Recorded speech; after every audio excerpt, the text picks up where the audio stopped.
Hello everyone, welcome to our channel Tech Thrus. इस video में हम देखेंगे आरआरसी ग्रुप डी 2022 में जितने क्वेश्चन पूछे गए हैं उसका हम देखेंगे। और देखिए इस वीडियो के माध्यम से जितने छोटे क्वेश्चन हो जाएगा उसको आपको पकड़ने में आसानी हो जाएगा।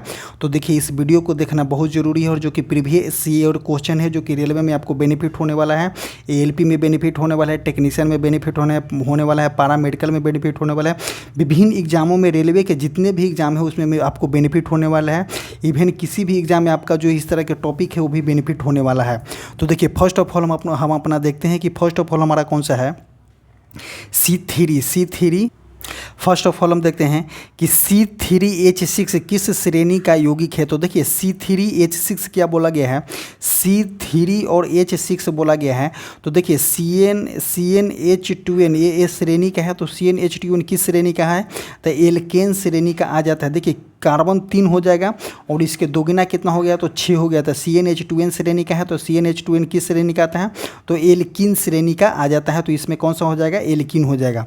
आगे बात करते हैं, राष्ट्रीय ग्रामीण विकास और पंचायती राज संस्था का मुख्यालय कहाँ में स्थित है। तो राष्ट्रीय ग्रामीण विकास और पंचायती राज संस्था का मुख्यालय कहाँ में स्थित है, तो इसका आंसर हो जाएगा हैदराबाद। राष्ट्रपति राज्यसभा में कितने सदस्यों को मनोनीत करते हैं। तो देखिए राष्ट्रपति जो है राज्यसभा में जो है 12 सदस्यों के मनोनीत करते हैं। नेक्स्ट क्वेश्चन देखते हैं, द्वितीय पंचवर्षीय योजना में किस अधिनियम के तहत भारी उद्योगों को भारत में स्थापित किया गया था। तो देखिए द्वितीय पंचवर्षीय योजना की बात करते हैं तो द्वितीय पंचवर्षीय योजना 1956 से, देखिए प्रथम पंचवर्षीय योजना हम देख लेते हैं। तो प्रथम पंचवर्षीय योजना आपका हो जाएगा, प्रथम पंचवर्षीय योजना, द्वितीय और तृतीय। तो देखिए इसमें प्रथम पंचवर्षीय योजना 1951 से हो जाएगा 1956 तक हो जाएगा, और 1956 से लेकर के 1961 तक हो जाएगा आपका द्वितीय पंचवर्षीय योजना। तृतीय पंचवर्षीय योजना है 1961 से लेकर के 1966 तक हो जाएगा आपका तृतीय पंचवर्षीय योजना। तो देखिए क्या बोला है, प्रथम पंचवर्षीय योजना तो कृषि पे आधारित था। वही बात करते हैं द्वितीय पंचवर्षीय योजना के। तो द्वितीय पंचवर्षीय योजना जो हो जाएगा आपका किस अधिनियम के तहत भारी उद्योगों को भारत में स्थापित किया गया था। तो औद्योगिक नीति 1956 के अंतर्गत जो है इसको पारित किया गया था। और द्वितीय पंचवर्षीय योजना आप देख सकते हैं 1956 से लेकर के 1961 तक होता है। ये भी एग्जाम में क्वेश्चन देखने को मिलता है। नेक्स्ट क्वेश्चन देखते हैं, भारत दंड संहिता धारा 124 किससे संबंधित है। तो देखिए इसको हटा दीजिएगा क्योंकि इसमें चेंज किया गया है। कौन अपने प्राथमिक उत्सर्जन में यूरिक अम्ल को उत्सर्जित करता है। तो पक्षी जो होता है जितने बर्ड जो होते हैं प्राथमिक उत्सर्जन में अपना कौन सा अम्ल उत्सर्जित करते हैं, तो यूरिक अम्ल जो है वो लोग उत्सर्जित करते हैं। नेक्स्ट क्वेश्चन देखते हैं, महिलाओं में होने वाले प्रथम मासिक धर्म रक्तस्राव को क्या बोला जाता है। तो देखिए महिलाओं में प्रथम मासिक धर्म किसको बोला जाता है, तो रजो दर्शन उसको बोला जाता है। क्या, रजो दर्शन बोला जाता है उसको। प्रथम को जो फर्स्ट बार आता है मासिक धर्म उसको क्या बोला जाता है, रजो दर्शन बोला जाता है। वही अगर रेगुलर आते रहता है तो उसको क्या बोलता है, रोजाना वृत्ति बोला जाता है इसको। नेक्स्ट क्वेश्चन देखते हैं, अवतल दर्पण में वस्तु P और F के मध्य हो तो प्रतिबिंब की प्रकृति कैसा होगी। तो देखिए अवतल दर्पण की बात करती है तो एक अवतल दर्पण बनाइए। अवतल दर्पण कैसा बनेगा, तो अवतल दर्पण बनाइए। एक अवतल दर्पण इस तरह से बनेगा। अवतल दर्पण का जो बाहरी भाग होता है जो कालीन किया रहता है, और अंदर भाग जो होता है आपका गड्ढा टाइप का होता है। तो देखिए ये कौन सा हो गया, ये अवतल दर्पण हो गया। जब अवतल दर्पण हो गया इसमें इसको लाइन थोड़ा सा और बढ़ाइए।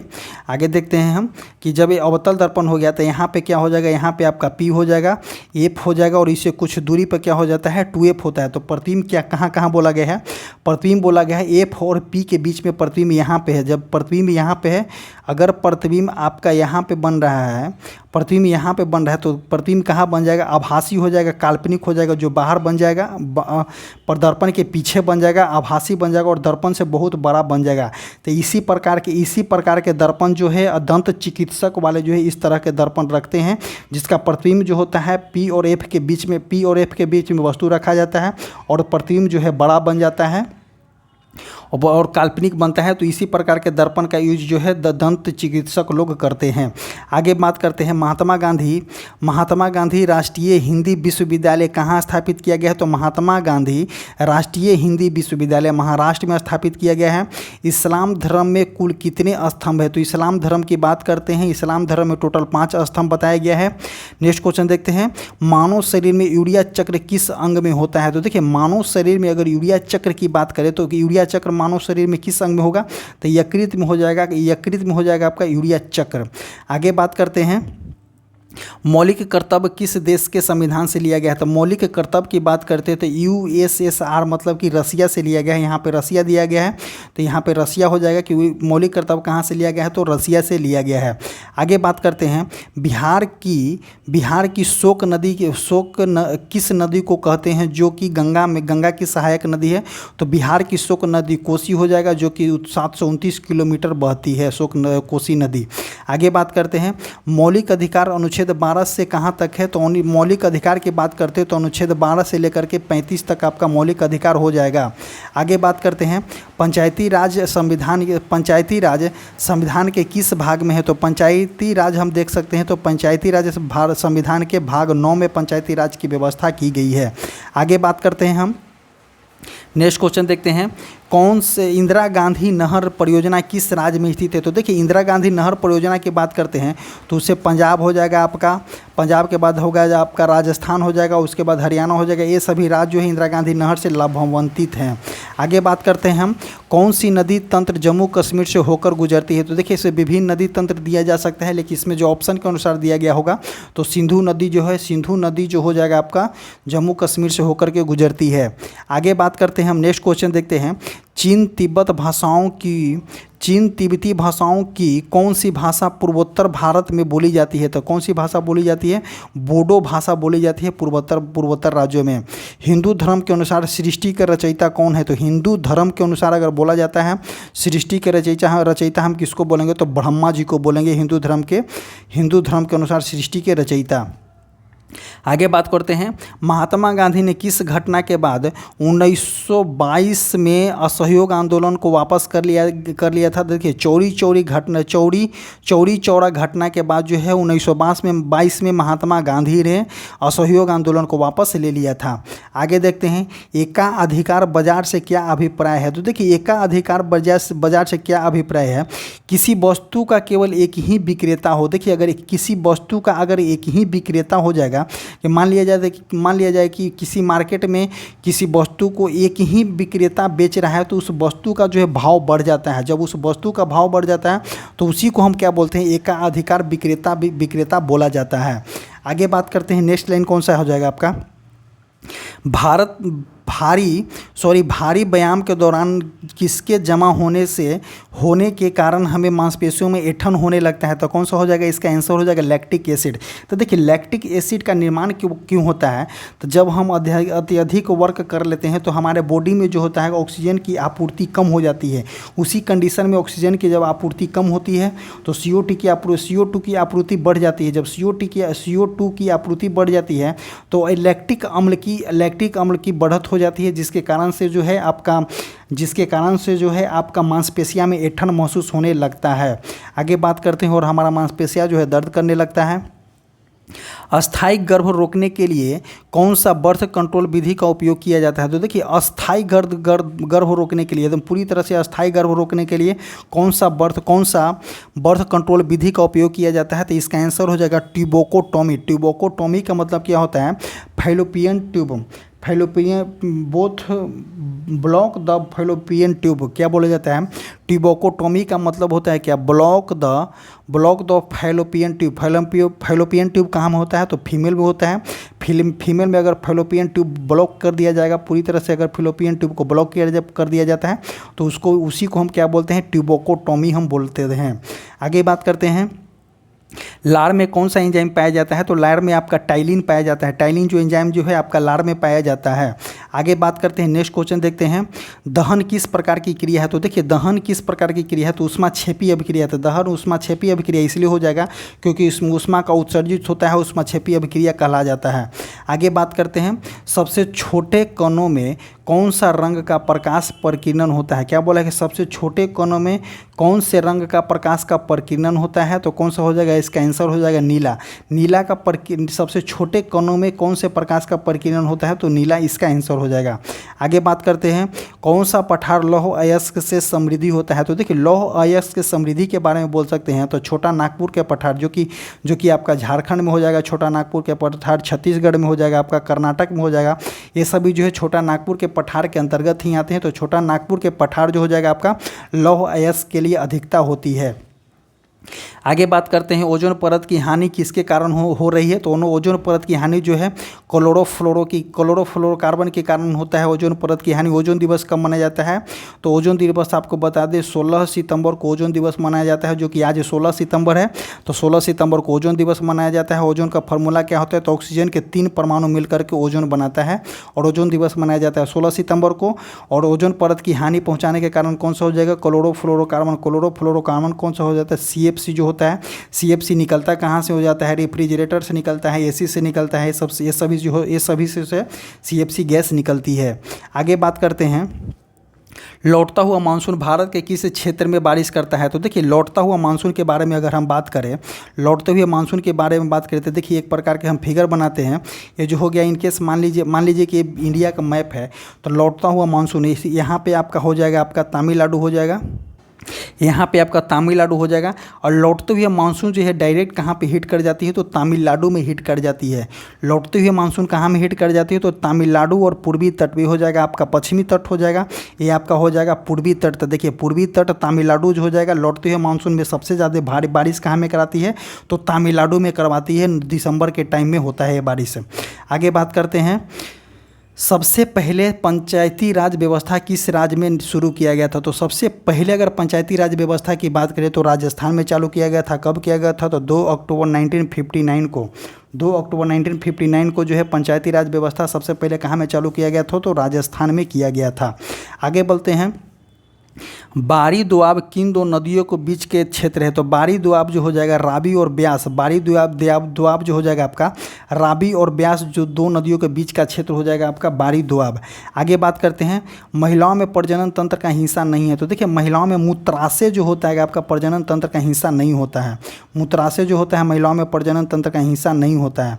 आगे बात करते हैं हम, एल्युमिनियम के संयोजी इलेक्ट्रॉन कितने होते हैं। एल्युमिनियम की संयोजी इलेक्ट्रॉन कितनी होती है। तो देखिए एल्युमिनियम की परमाणु संख्या कितना होता है, तो एल्युमिनियम की परमाणु संख्या 13 होता है। जब एल्युमिनियम के परमाणु संख्या 13 होता है तो इसका देखिए इलेक्ट्रॉनिक विन्यास कीजिए, कितना हो जाएगा, 2, 8 और 3। देखिए 2, 8, 3, 2 हो जाएगा, 2 के बाद हो जाएगा आपका 8 हो जाएगा, उसके बाद कितना हो जाएगा, 2, 8, 3 हो जाएगा आपका एल्युमिनियम का परमाणु संख्या 13 होता है कि इलेक्ट्रॉनिक विन्यास कीजिएगा तो 2, 8, 3 हो जाएगा। तो देखिए 72 कक्षा में इलेक्ट्रॉन जो हो जाएगा आपका संयोजी इलेक्ट्रॉन कहला जाएगा। तो ऑप्शन नंबर कौन सा हो जाएगा इसका, 3 हो जाएगा इसका आंसर। आगे बात करते हैं, भारत का मानक समय रेखा कहाँ से गुजरती है। तो देखिए भारत का मानक समय रेखा कहाँ से गुजरती है, उत्तर प्रदेश में एक जगह है मिर्ज़ापुर, वहाँ से गुजरती है। आगे बात करते हैं, किसी राष्ट्र की आय को आकार के अनुसार किस पर मापा जाता है। तो GDP के अनुसार मापा जाता है। मधुमक्खियों के काटने पर दर्द कम करने के लिए इस्तेमाल किए जाते हैं। तो देखिए ये तो बहुत ही सटीक उपाय है, हर घर में आपको मिल जाएगा। अगर मधुमक्खी काटती है या किसी प्रकार के बिढ़नी भी बोल सकते हैं, वो काटती है आपको, तो दर्द कम करने के लिए आप किसका उपयोग कर सकते हैं, तो बेकिंग सोडा का उपयोग कर सकते हैं। तो बेकिंग सोडा का हम उपयोग इसलिए कर सकते हैं, देखिए आपको हम बताते हैं कि बेकिंग सोडा का उपयोग हम किस लिए करते हैं, क्योंकि मधुमक्खियों के डंक में जो होता है एसिड होता है। और जब एसिड जो है हमारे शरीर पे छोड़ता है और काट करके एसिड छोड़ता है, तो उसको न्यूट्रल करने के लिए कोई बेस चीज़ आपको डाल दीजिए। तो बेकिंग सोडा जो होता है बेस चीज़ होता है, और जब बेस चीज़ हम किसी एसिड पर डालेंगे तो क्या हो जाएगा, न्यूट्रल हो जाएगा। जैसे ही न्यूट्रल हो जाएगा तो हमारा दर्द कम करने लगेगा, और इसको हम बेकिंग सोडा का उपयोग कर सकते हैं, मधुमक्खियों को काटने पे कर सकते हैं एट प्रेजेंट के लिए। और बेकिंग सोडा का फॉर्मूला क्या होता है, NaHCO3 जो होता है आपका बेकिंग सोडा का फॉर्मूला होता है। बेकिंग सोडा को हम खाने वाला सोडा भी बोलते हैं। जुम्मे की नमाज किस दिन पर पढ़ी जाती है। तो देखिए जुम्मे की नमाज कब पढ़ी जाती है, तो शुक्रवार को जुम्मे की नमाज पढ़ी जाती है। आगे बात करते हैं 2017 में किस मौलिक अधिकार को जोड़ा गया था। तो 2017 में अगर बात करते हैं तो निजता का अधिकार को जोड़ा गया था। नेक्स्ट क्वेश्चन देखते हैं, प्रधानमंत्री जीवन ज्योति बीमा योजना की उम्र सीमा क्या है। तो 18 से 50 वर्ष किया गया है प्रधानमंत्री जीवन ज्योति बीमा योजना का उम्र। नेक्स्ट क्वेश्चन देखते हैं, असम में कौन सा त्यौहार मनाया जाता है। तो असम में कौन सा त्यौहार मनाया जाता है। बिहू जो है असम का त्यौहार है, असम में मनाया जाता है। आगे देखते हैं, भारत में प्रथम मेडिकल कॉलेज किस गवर्नर जनरल के द्वारा स्थापित किया गया था। तो देखिए भारत में अगर प्रथम मेडिकल कॉलेज की बात किया जाए तो लॉर्ड विलियम बेंटिक के द्वारा जो था भारत में प्रथम मेडिकल कॉलेज की स्थापना किया गया था। आगे बात करते हैं, धुआंधार जलप्रपात किस नदी पे है। तो धुआंधार जलप्रपात की बात करते हैं नर्मदा नदी पे है। आगे बात करते हैं, हिंदू धर्म में 4 पुरुषार्थ क्या हैं। तो देखिए हिंदू धर्म में 4 पुरुषार्थ कौन कौन से हैं। धर्म, अर्थ, काम और मोक्ष जो हो जाएगा हिंदू धर्म में 4 पुरुषार्थ हो जाएंगे। वही अगर हम इस्लाम धर्म की बात करते हैं तो इस्लाम धर्म में कुल कितने स्तंभ है। तो इस्लाम धर्म में टोटल 5 स्तंभ है। वही हिंदू धर्म की बात करते हैं तो हिंदू धर्म में 4 पुरुषार्थ है। कौन कौन से हो जाएंगे, धर्म हो जाएंगे, अर्थ हो जाएंगे, काम हो जाएगा और मोक्ष हो जाएगा। आगे बात करते हैं, आवर्त सारणी में समूह के ऊपर से नीचे जाने पर संयोजी इलेक्ट्रॉनों पर क्या प्रभाव पड़ती है। तो देखिए अगर आवर्त सारणी की बात करते हैं ऊपर से नीचे जाने पे तो संयोजी इलेक्ट्रॉनों की संख्या समान होती है, क्योंकि संयोजी इलेक्ट्रॉन की संख्या के आधार पर ही इसको जो है व्यवस्थित किया गया है। तो इसीलिए संयोजी इलेक्ट्रॉनों की संख्या समान हो जाएगी। अगर आप बोलते हैं मॉडर्न पीरियोडिक टेबल जो होता है, मॉडर्न पीरियोडिक टेबल आपका हो जाएगा मोसले साहब वाला मॉडर्न पीरियोडिक टेबल जो हो जाएगा आपका परमाणु संख्या के आधार पर हो जाएगा। वही अगर मेंडलीफ के मॉडर्न पीरियोडिक टेबल की बात करते हैं तो द्रव्यमान पर आधारित है। आगे बात करते हैं हम, निवारक निरोध किस अनुच्छेद से संबंधित है। तो अनुच्छेद 22 इसका आंसर हो जाएगा। पंचायती राज किस अनुच्छेद से संबंधित है। तो देखिए पंचायती राज जो हो जाएगा 243 से लेकर के 243 ओ तक हो जाएगा आपका पंचायती राज से संबंधित है।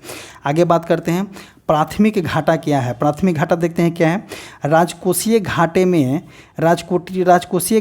में से ब्याज की देनदारी को निकालने के बाद प्राप्त राशि को प्राथमिक घाटा कहते हैं। तो क्या बोला गया है, राजकोषीय घाटा हम किसको बोलते हैं। राजकोषीय घाटा में से ब्याज की देनदारी होता है उसको हम बाहर निकाल देते हैं, उसी को हम क्या बोलते हैं, प्राथमिक घाटा बोलते हैं। आगे बात करते हैं, कौन सी नदी महाबलेश्वर की पहाड़ी से निकलती है। तो कृष्णा नदी जो हो जाएगा आपका महाबलेश्वर की पहाड़ी से निकलेगी। नेक्स्ट क्वेश्चन देखते हैं हम।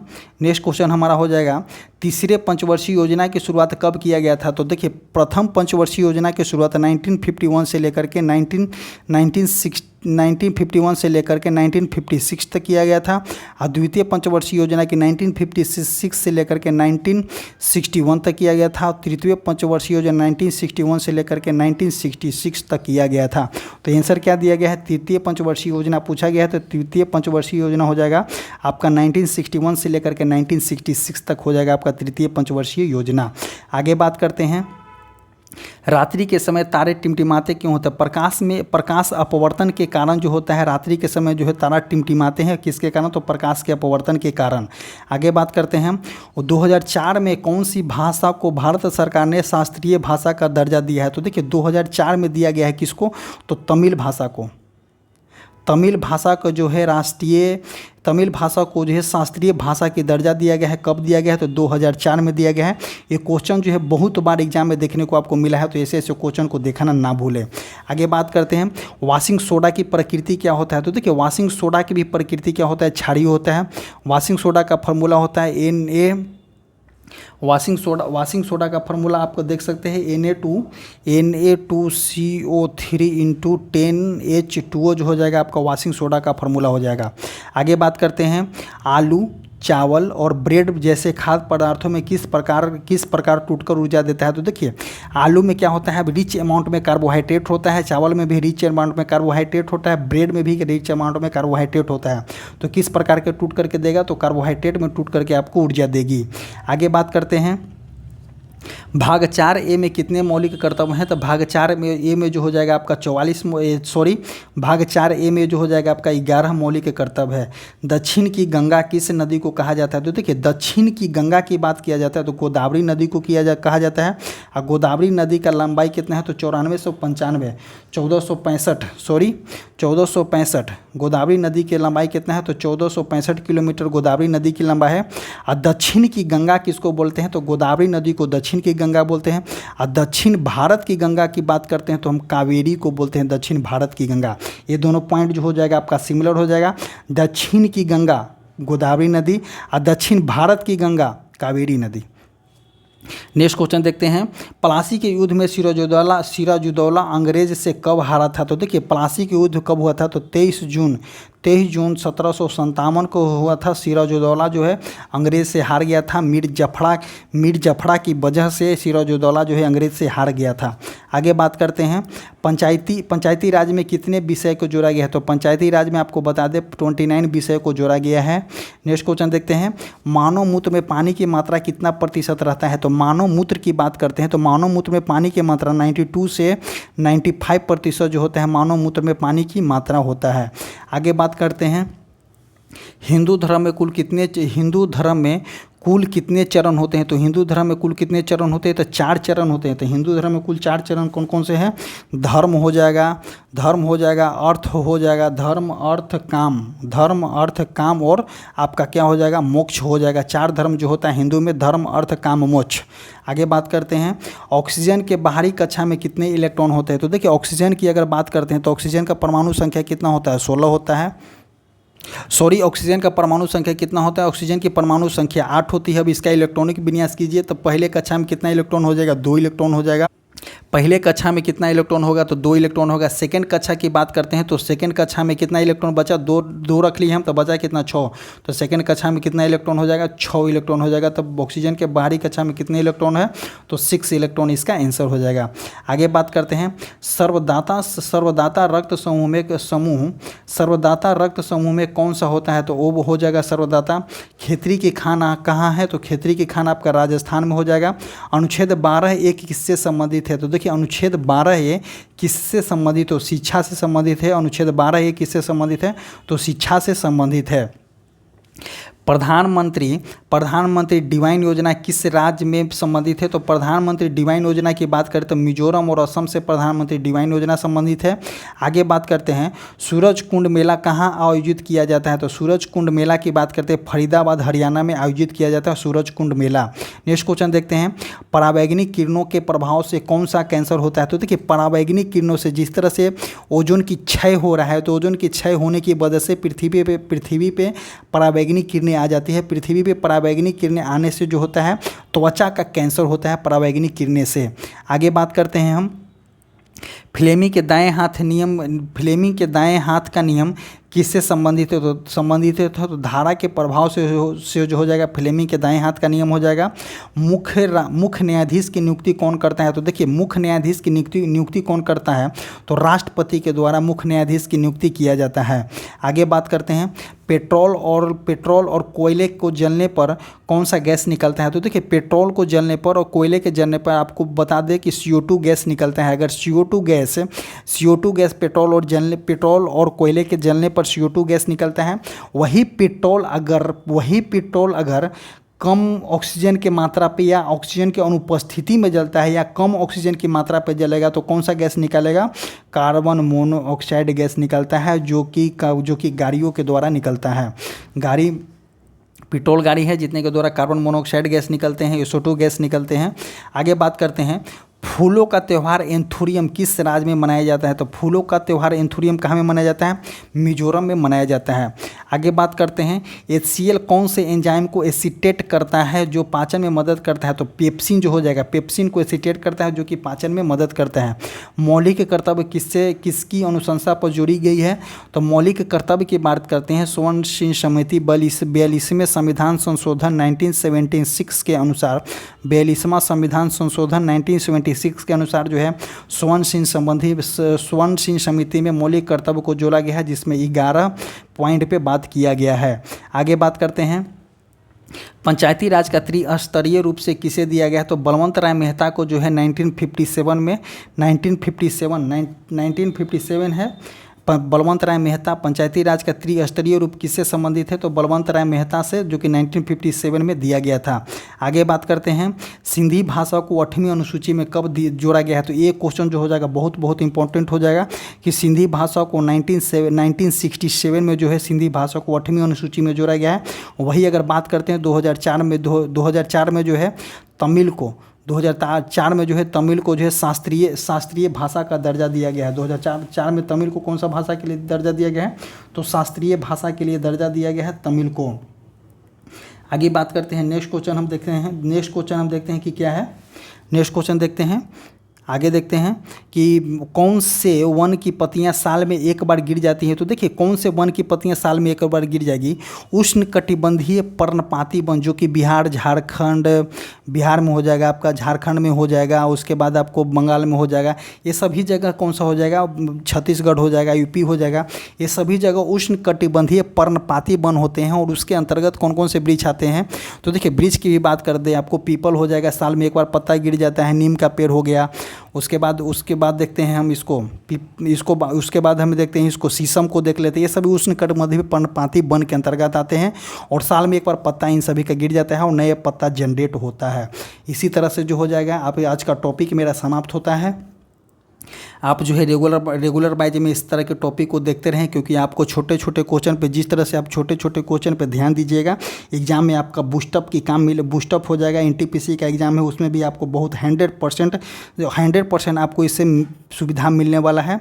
तो एक बार वीडियो को अवश्य देखें और वीडियो को फॉरवर्ड करें। इसी तरह से हमारा जो वीडियो है समाप्त होता है। एक हमारा टेलीग्राम चैनल है, व्हाट्सअप चैनल है, जो कमेंट बॉक्स और डिस्क्रिप्शन बॉक्स में उसका लिंक जो है पिन किया गया है, आप जाइए और वहाँ से जुड़िए। Thank you.